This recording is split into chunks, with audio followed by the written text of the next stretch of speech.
como vocês estão operando mais nessa indefinição, né, de um dia após o outro, então acho que dá até para pegar. O que você tem feito aí, Coppola, Sérgio também, mas Como que sempre... foi o ano até agora aqui também é legal também saber, né? O ano, eu vou te falar, tá sendo um dos piores semestres que eu já tive, muito em função do estresse que deu nos juros, mas as minhas posições, porque eu me antecipei demais, como eu não gosto de dar juro longo no Brasil e nem juro, eu sempre faço via opções. Em março, quando ele deu o 0,5% e entregou que o outro seria meio, se nada mudasse, né? Então, eu achava que a taxa não ia vir muito abaixo de 10,975, porque bem ou mal a atividade estava bem. Eu achava que 9,75, 9,5 era o limite de queda ali. Então, eu me posicionei via opções que a taxa ia ficar entre 9,75, 10, 9,5. Quando aconteceu o problema da reprecificação dos ativos que o Roberto Campos levantou no FMI, que, aliás, tudo que ele falou não aconteceu até agora dos Estados Unidos, ele reprecificou o Brasil. E são poucas vezes que a gente viu um Banco Central não honrar um guidance. Quando ele mudou o guidance ali, eu tinha muitas posições para meio naquele evento e 25 na próxima, que era em junho, para desacelerar. Eu já tinha essa posição, só que eu tinha meio, que era dado teoricamente, e que ia reduzir para 0,25. Quando ele mudou o guidance para 25, que foi 5-4 o resultado, eu me posicionei para 2,25 e não para 25,0, que parou em 10,5. E ali, assim, foi uma série de sucessões que foi acontecendo com o mercado, que foi piorando, depois já estava precificado que ia ser 0, mas eu não tive como, você não teve como se defender, porque a opção é uma coisa que você compra e mais espera o vencimento para dar certo, para ela ganhar corpo. Quando não acontece e não vira, ela vai virando pó, você não consegue nem se defender. Então, a grande perda que eu tive no fundo foi em relação a isso. E o resto foi, também acreditei que o dólar no começo do ano ia valorizar, mas eu estopei logo quando o Lula negou o dividendo da Petrobras, estava perto de 5. Depois você fica fazendo um pouco de trader, mas assim, a minha posição hoje tem uma posição pequena que nas melhoradas eu vou contra. Eu acho que o juro, o ano que vem a gente vai ter um problema, porque eu não sei como vai ser com um novo presidente no Banco Central e uma atividade que está aquecendo, que você está tendo um ganho salarial de 10%, que está 7,1% em PNAD, e está tendo sinais que a atividade está boa, eu acho que a inflação está mais para 4 e pouco do que para 3. E num cenário desse, você tem que ter, para ancorar as expectativas, que é a cartilha do Banco Central, você teria que subir o juro em algum momento. Só que como é que vai fazer isso com o presidente marretando todo dia falando que o juro está alto a 10,5?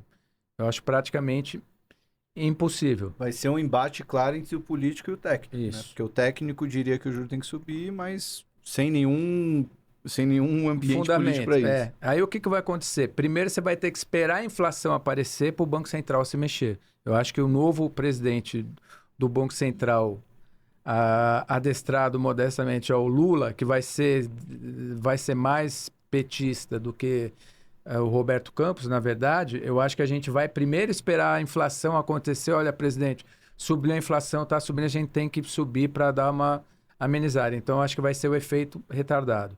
Então, eu acho que no juro longo, eu prefiro ficar mais tomado do que dado. Então, eu tenho uma posição curta dado no janeiro 25, tomado no 26, que eu acredito que para frente a gente vai ter problema.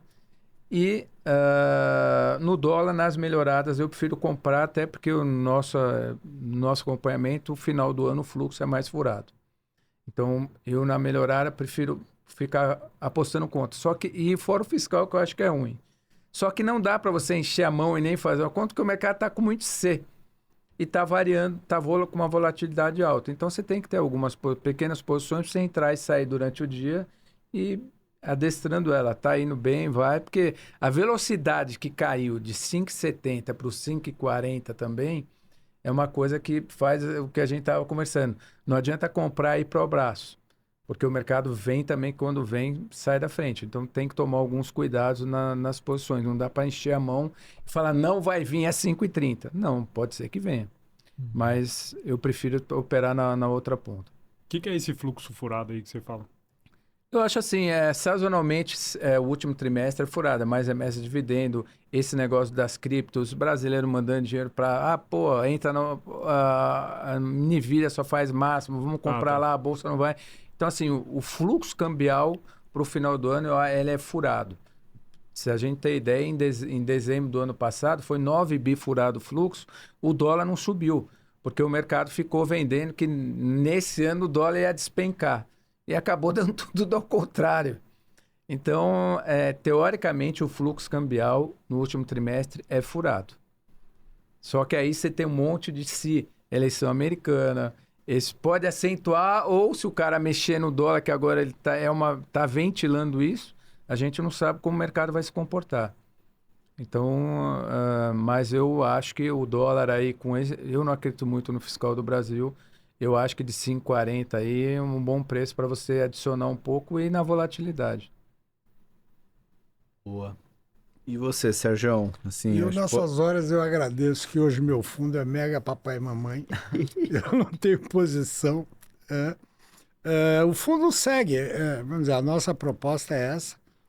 De ter de ser uma reserva de valor, né? Não é gerar um alfinha pequeno, mas com um risco muito pequeno. E a gente está mantendo, entregamos 105,40 no semestre, mantivemos aí a coisa. Infelizmente, até porque já está indo melhor, é que a Bolsa está com muito pouca vol, né?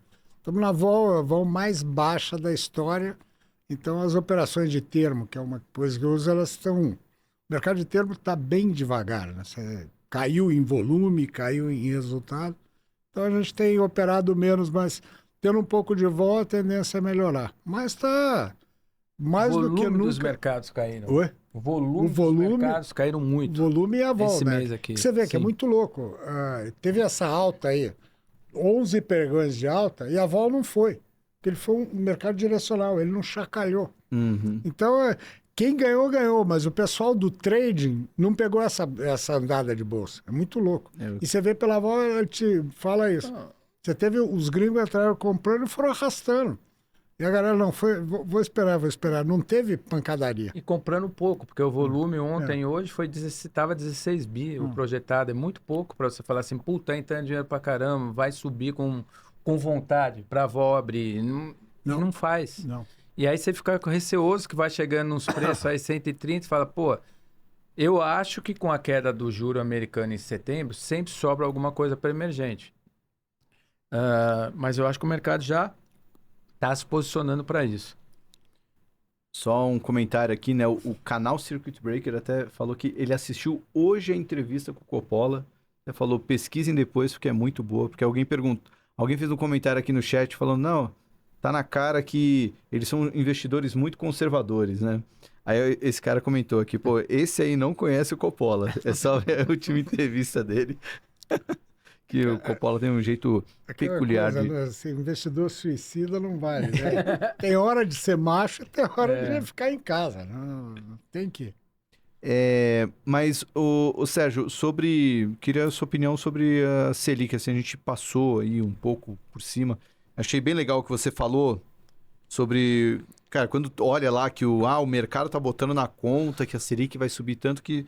Mas, na verdade, não tá dizendo nada, só mostra que a porta é estreita, né? E então o mercado tá meio que jogando a toalha. Uhum.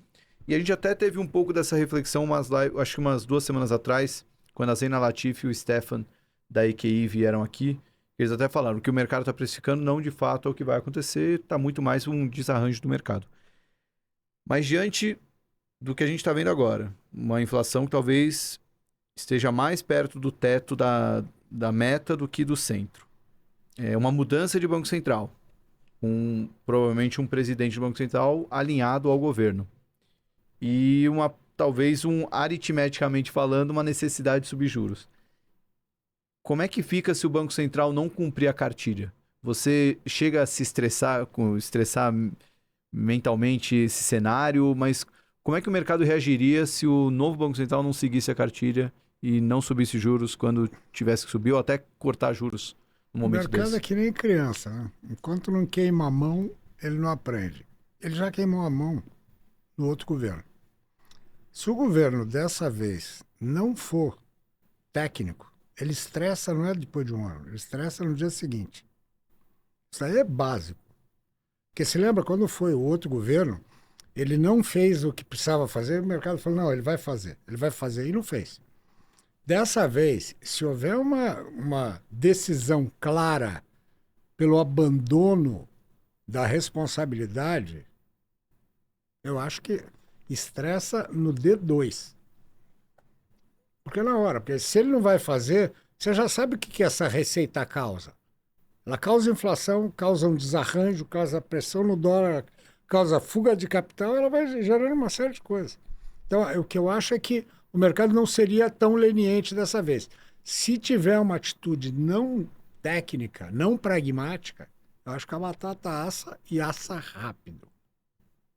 Só meu ponto de vista. Eu acho que não dá para brincar com isso de novo, cara. A gente já brincou e foi catastrófico. Foi a maior queda de PIB que a gente ainda teve na história, né? Em tempos de paz. Então, o exemplo está dado. Vamos fazer de novo. E o mercado, quem acreditou que não, veja bem, pagou a conta, né? Então... Só para lembrar, né? Foi a gestão do presidente Tombini, né? Na época da Dilma, que baixou o juro na marretada e, enfim, e acabou trazendo as consequências que a gente viu em 15 e 16. Exatamente.